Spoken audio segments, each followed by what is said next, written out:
आज तो केवल मात्र इसलिए मीटिंग थी, परिवहन विभाग ने कई नए कामों को प्रारंभ भी किया है और बहुत सी नई चीज़ों को भी शुरू करने वाले भी हैं। उस सब पर एक रिव्यू मीटिंग रखी थी। तो मीटिंग हुई है और उसमें माननीय मुख्यमंत्री जी की अध्यक्षता में हुई है और उसमें लगभग पिछले जो कार्यकाल हमारा है तो सारे समय में जिन जिन कामों को किया गया है, चाहे उसमें हमारे बस अड्डे हैं, चाहे कोई काम है, तो उन सब पर विस्तृत रूप से चर्चा की है और आगामी आने वाले समय में जो जो हमारी कमिटमेंट्स हैं उन सबको पूरा करने के लिए हमने सारी योजना तैयार की है। देखिए, जहाँ तक मुझे लगता है कि अभी जो स्थिति बनी है उस सब में हमने कहा है कि सोशल डिस्टेंसिंग के साथ स्टैंडिंग ना हो तो उसमें बसेज हमारी चलेंगी, वो हमने छूट प्रदान कर दी है। बहुत जल्द हो जाएगी, एक आध दिन में हो जाएगी और उसमें जो है सभी लोग चलेंगे और उसमें हमने कहा स्टैंडिंग में कोई नहीं रहेगा।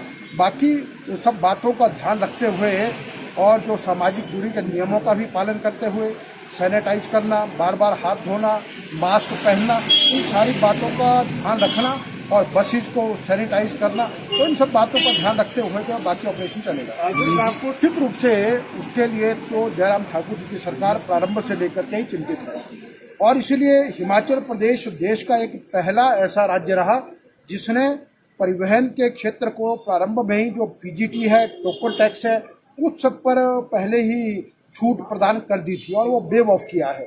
और उसके बाद ये कहा कि जब भी गाड़ी की फिटनेस होती है तो उस समय भी गाड़ियों का खर्चा 15-20 हज़ार तक होता है, तो इसलिए उसके लिए भी अभी छूट प्रदान की है। और साथ में जो ग्रीन टैक्स उस समय जो यानी कि प्रारंभ में ले दिया जाता था 5%, उसमें भी छूट दी है। तो इसलिए विभिन्न तौर पर एक ये पूरा पैकेज दे करके जो उसमें हम संभावना तलाश की है हमने, जिससे हम उन सब की मदद कर सकते। निजी बस वाले देखिए, अभी तक इस विषय पर कोई विशेष चर्चा नहीं हुई है, लेकिन हम सारे के सारे इकोनॉमिक्स को देख रहे हैं कि कैसे क्या होता है। लेकिन अभी तो फिलहाल ये लगता है कि हिमाचल प्रदेश की जनता बहुत जागरूक है और हमने देखा कि जब कोई बहुत आवश्यक काम है तो लोग घर से बाहर तभी निकल रहे हैं। तो इसलिए इस सारी स्थिति पर हमारी नजर है, देखेंगे कि व्यावहारिकता में क्या उचित है तो उस आधार पर फैसला करेंगे। निजी बस ऑपरेटर्स का भी बहुत धन्यवाद करता हूं कि व्यावहारिक समस्या वो भी समझते हैं और हमको भी मालूम है कि उनकी बहुत सी चीजें बहुत जेन्युइन हैं। और हिमाचल प्रदेश में निजी बस ऑपरेटर्स ने भरपूर प्रयास किया है गाड़ियों को चलाने का और एचआरटीसी भी अपनी गाड़ियां चला रही है।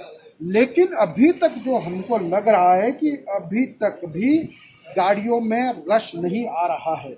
और अभी जो मैंने पहले भी कहा कि अभी सावधानी सभी इतना बरत रहे हैं कि, और इसलिए कि अब इस सबको थोड़ा सा यानी लाइन पर आने में थोड़ा समय लगेगा। और इसमें मैंने देखा कि जो परिवहन क्षेत्र के जितने भी वर्ग हैं सबके सब इन सारी व्यावहारिक दिक्कतों को समझते हुए बहुत पॉजिटिव हिसाब से ध्यान कर लें और हमको भी उनकी पूरी चिंता है और हम भी ये चाहते हैं कि किसी प्रकार से उनका नुकसान ना हो। और एचआरटीसी तो अपनी सामाजिक जिम्मेदारी को निर्वाह कर रही है, लेकिन अब उस सब में भी आखिरकार हमको देखना कि कितना तक हम संभाल सकते हैं। अभी तैयार है लोग बस? हाँ, निश्चित रूप से उनके बहुत सी जगह से स्टेटमेंट आती है और हमने भी ये कहा है कि हमको बहुत इस मामले में नहीं कि आप चलो ही चलो। हमने कहा है कि अगर यदि जहाँ पर लगता है कि आपको यात्री मिलते हैं, लोग आ रहे हैं, तो वहाँ पर चलना चाहिए। और यदि कहीं पर यह लगता है कि आपकी कमाई और खर्चा पूरा नहीं हो रहा तो मुझे लगता है उसमें समझदारी नहीं कि फिर, और वो हमने निर्णय व्यक्तिगत तौर पर ऑपरेटर्स पर भी छोड़ के रखा कि ताकि उनका भी कोई बड़ा नुकसान ऐसा ना हो।